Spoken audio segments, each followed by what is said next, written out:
meninggalkan motornya yang masih menyala dan berlari sekencang-kencangnya menuju pos ronda. "Tolong! Tolong!"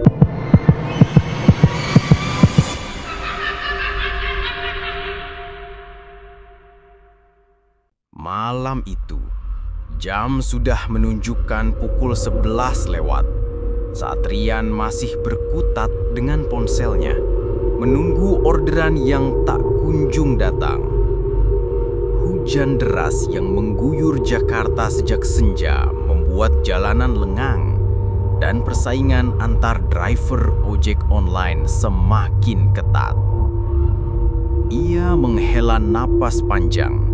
Saldo di dompet digitalnya sudah menipis. Beberapa kali ia menolak orderan jarak jauh ke pinggiran kota. Terlalu berisiko di tengah malam dan cuaca seperti ini. Akhirnya, sebuah notifikasi muncul. Jaraknya dekat, hanya sekitar 2 km dari posisinya, menuju sebuah kompleks perumahan tua di daerah Condet.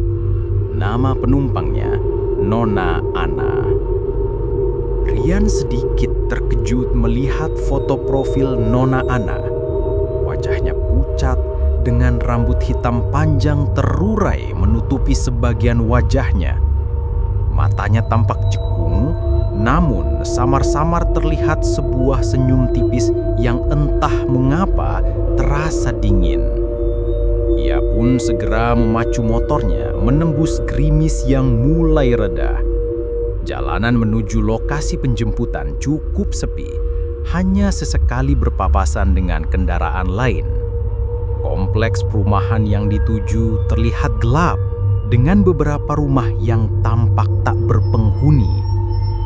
Lampu jalan yang remang-remang menambah kesan angker.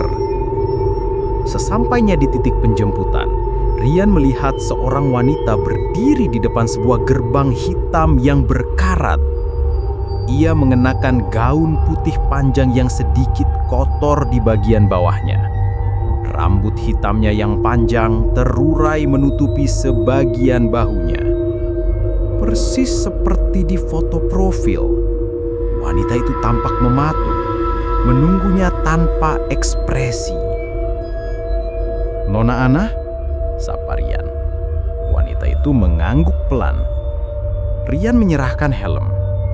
Saat wanita itu memakainya, Rian merasakan hawa dingin yang menusuk. Ia mencoba mengabaikannya, mungkin hanya perasaannya saja. "Mau langsung jalan, Nona?" tanya Rian. "Iya," dengan jawaban singkat. Selama perjalanan, Nona Ana tidak berbicara sepatah kata pun. Rian mencoba memulai percakapan ringan, menanyakan apakah ia tidak kedinginan mengingat hanya mengenakan gaun tipis. Namun Nona Ana hanya menggelengkan kepala. Rian pun menyerah. Keheningan ini entah mengapa terasa berat, membuatnya merasa tidak nyaman. Ia melirik spion sesekali, mencoba melihat wajah penumpangnya. Namun yang terlihat hanya pantulan mata Nona Ana yang kosong, menatap lurus ke depan seolah menembus kegelapan malam. Rambutnya yang panjang terkadang berkibar-kibar diterpa angin menutupi sebagian wajahnya. Jalanan yang mereka lewati semakin sepi. Ini bukan jalanan utama menuju tujuan yang tertera di aplikasi. Rian mulai merasa aneh. Ia mengecek kembali peta di ponselnya. Benar, ia mengikuti rute yang disarankan oleh aplikasi. Namun, mengapa jalanannya semakin gelap dan tidak familiar? "Nona, ini benar rutenya?" tanya Rian sedikit waspada. Nona Ana tidak menjawab. Rian melihat ke spion lagi. Kali ini ia melihat sesuatu yang membuatnya merinding. Kaki Nona Ana tidak menyentuh pijakan motor itu. Ia seperti melayang beberapa senti di atasnya. Rian memejamkan mata sejenak, mengira ia salah lihat. Ketika ia membukanya lagi, kaki itu masih melayang. Detak jantung Rian berpacu kencang. Dingin yang tadi ia rasakan bukan hanya karena suhu udara. Ia teringat cerita-cerita seram yang sering beredar di kalangan driver ojek online tentang penumpang tak kasat mata. Keringat dingin mulai membasahi punggungnya. "Nona, kita sudah dekat tujuan," tanya Rian, suaranya bergetar. Rian mencoba melihat ke spion sekali lagi. Kali ini ia melihat wajah Nona Ana dengan jelas. Matanya melotot, pupilnya membesar, dan senyum tipis di bibirnya melebar menunjukkan gigi-gigi kecil yang tajam. Darah mengering di sudut bibirnya. "Sudah dekat, Rian," bisiknya. Suaranya berubah menjadi serak dan berat seperti suara dua orang yang berbicara bersamaan. "Ke tempatmu."